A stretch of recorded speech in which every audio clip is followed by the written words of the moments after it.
La loi de la vitesse de réaction va exprimer la relation entre la vitesse d'une réaction et la concentration des réactifs à partir des résultats qui sont expérimentaux. Extrêmement important, on ne peut pas faire ça de façon théorique, donc c'est suite à un laboratoire. Exemple, vous avez une réaction hypothétique qui est ici. La vitesse, la loi de la vitesse va correspondre à une constante, K, fois la concentration de A à un exposant et la concentration de B à un exposant. Chacun des exposants correspond à l'ordre de réaction en fonction de ce réactif-là. On observe deux choses ici qui est très importante. La première, les produits n'ont aucune influence dans la loi de la vitesse de réaction, on n'en prend pas compte.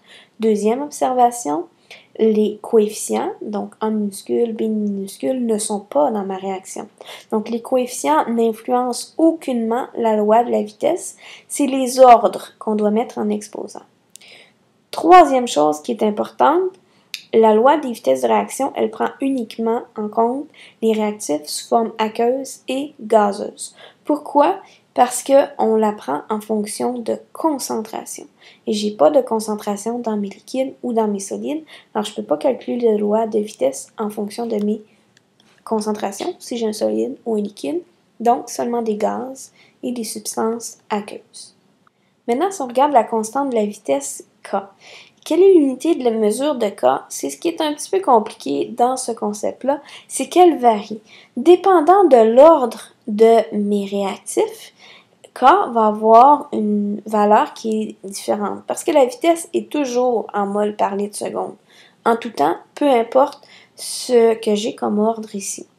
Alors, ici, si j'ai un ordre de réaction de 0, ma vitesse correspond à K parce que j'ai un ordre de 0, donc à la 0 et à la 0, ça va faire fois 1. Donc, à ce moment-là, ma vitesse correspond à ma constante de vitesse et mon unité de mesure de la constante va être en mol par litre seconde puisque c'est un équivalent. Ici, ça se complique un peu. Si j'ai un ordre 1, ça veut dire que j'ai juste un des deux réactifs, dans le cas où j'aurais deux réactifs, mais je pourrais en avoir juste un, qui influence ma vitesse et elle influence du simple au double puisque j'ai un ordre 1. À ce moment-là, ma constante va avoir une unité de mesure de seconde à la moins 1.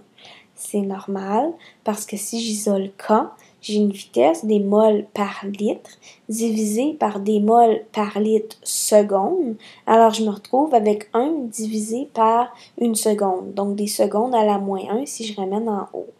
Je fais la même chose si j'ai un ordre 2 et un ordre 3 pour trouver mes unités de mesure. Alors, c'est là que ça se complexifie un petit peu. Pour déterminer l'unité de mesure de la constante des vitesses, vous avez deux options. Vous devez choisir. La première, les apprendre par cœur. Vous prenez le tableau de la page précédente et vous apprenez lorsque j'ai un ordre 1, un ordre 2, un ordre 3. À ce moment-là, on les apprend par cœur. Et c'est important pour avoir K, c'est l'ordre total de ma réaction. Donc, j'additionne mes exposants pour avoir mon ordre global. Donc ici, A à la 2 ou A à la 1 fois B à la 1, c'est l'ordre 2. Pour avoir l'ordre 3, il faut que j'aille soit un réactif à la 3 ou un réactif à la 2 fois un réactif à la 1 ou 3 réactifs à la 1. On additionne les ordres pour avoir l'ordre global. Deuxième option, vous écrivez la loi de la vitesse et vous déterminez la constante à partir des unités de mesure.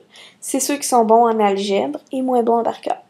Par exemple, si j'ai une vitesse, ma loi de la vitesse, je sais que par rapport à mon réactif 1, mon ordre c'est 2 et par rapport à mon réactif B, mon ordre c'est 1.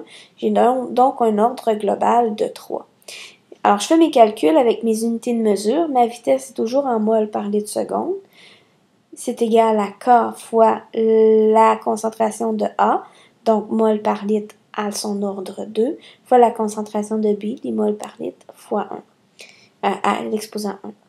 Il nous reste à isoler tout ça, donc mon exposant 2 va aller à l'intérieur de ma parenthèse. Je multiplie tout ça, donc je me retrouve avec des mols à la 3 fois des litres à la 3. Et lorsque je l'isole, mon K, donc en l'isolant, j'ai des mols par litre seconde, c'est ma vitesse ici, divisé par mol à la 3, divisé par litre à la 3, ça me donne ma constante.